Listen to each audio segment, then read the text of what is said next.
The first characteristic is lovers of self and lovers of money. Lovers of money exalt the things of man rather than the things of God. Obviously, we need money in order to survive. We need money in order to buy food or clothing or to provide for the needs of life.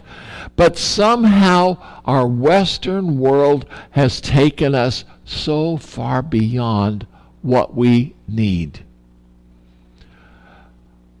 Secondly, lovers of money place their confidence in what they possess. In Luke 12, Jesus offers a parable of a man that I heard someone call years ago by this name, and I plagiarized it back then. Mr. Bigger Barnes. Do you remember the story of Mr. Bigger Barnes? He built bigger and bigger barns so that he could store more and more and more. And interestingly, I thought about that as we sang a song a while ago and said, whoa, what will our children discover when they go through our stuff?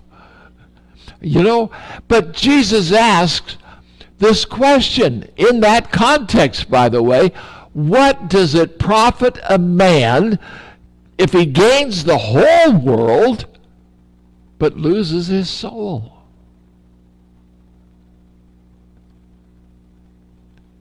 I just read this last week that Hearst Castle has reopened after 2 years of closure. Some of it was remodeling, some of it was due to COVID. But I read an interesting article about Mr. Hearst some years ago, and it was this. You know, he was quite a collector of art, and Hearst Castle is a wonderful place to visit and see some amazing works of art, and as well as architecture and other things. It's a very enjoyable place to visit. But Mr. Hearst read about a particular piece of art. And as he read about that, he thought, I have to have it. I need to add that to my collection.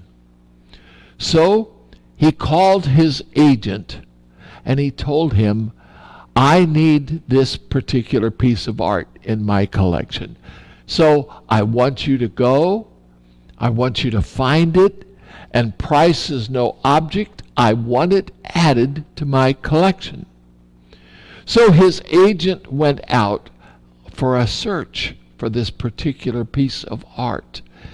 And I don't know how long it took. I didn't find that information, but I did find that he spent quite an enormous amount of money searching for that piece of art, and he finally found it.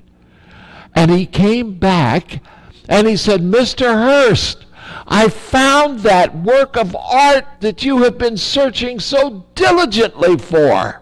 It's in your barn.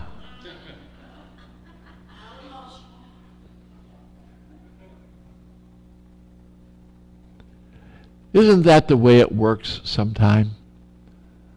What is valuable can be so elusive.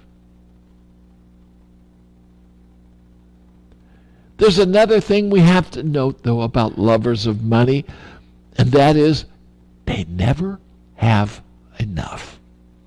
And I told you this story before when Rockefeller was asked, Mr. Rockefeller, how much money, and at the time he was the richest man in the world, how much money does it take to satisfy?